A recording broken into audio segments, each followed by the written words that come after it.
আসসালামু আলাইকুম ভাই ও বন্ধুগণ। থাম্বনেল দেখে হয়তো বুঝে গেছেন আজকের ভিডিওতে কি নিয়ে আলোচনা হবে। হ্যাঁ, আপনি কি তাদের মধ্যে একজন যারা আজানের মাত্র 5 থেকে 3 মিনিট আগে উঠে তাড়াহুড়ো করে সিহরি শেষ করে তারপর নামাজ পড়ে আবার ঘুমিয়ে যান আর ভাবেন রোজা তো হয়ে গেছে? মনে রাখবেন, যে রমজান মাস পেয়েও গুনাহ মাফ করতে পারল না, তার রোজার কোনো গুরুত্ব নেই। হজরের আজানের আগের সময় খুব গুরুত্বপূর্ণ। এই সময় আল্লাহ দোয়া কবুল করেন বেশি। ভিডিওটা সম্পূর্ণ দেখবেন। আজকে আলোচনা করব কিভাবে ঘুম থেকে তাড়াতাড়ি ওঠা যায়। চলেন শুরু করি। মাগরিব থেকে ফজর পর্যন্ত সময়ে আপনারা কি কি করবেন আমি বুঝিয়ে বলতেছি। ইফতারের সময় আপনারা চেষ্টা করবেন একটু কম খেতে। তারপর নামাজ পড়ে এসে এশার আজানের 15 মিনিট আগে রাতের খানা শেষ করবেন। এশার বা তারাবির নামাজ শেষে 2 হাত তুলে আল্লাহর কাছে বলবেন, আল্লাহ, আমি ঘুম থেকে তাড়াতাড়ি উঠতে চাই।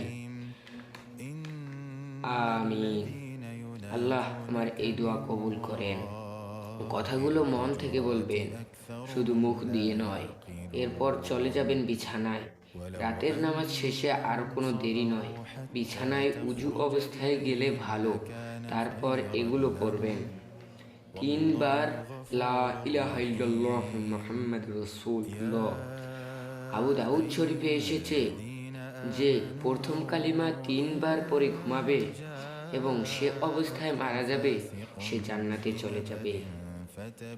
2, আস্তাগফিরুল্লাহাল্লাযী লা ইলাহা ইল্লা হুয়াল হাইয়ুল কাইয়্যুম ওয়া আতুবু ইলাইহি। এটা 3 বার পরে ঘুমাবেন। এটা পরে ঘুমালে ঘুম থেকে উঠলে নিষ্পাপ হয়ে উঠবে। হাদিস বুখারী শরীফ। 3, ঘুমানোর আগে অবশ্যই একবার বলবে, আল্লাহ, আমাকে ঘুম থেকে তাড়াতাড়ি জাগিয়ে দিন। 4, ঘুমের দোয়া পরে ঘুমাবে।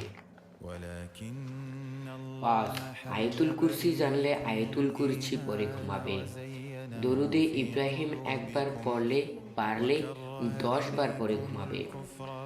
7, 33 বার সুবহানাল্লাহ, 33 বার আলহামদুলিল্লাহ, 34 বার আল্লাহু আকবার পড়বে ঘুমানোর আগে।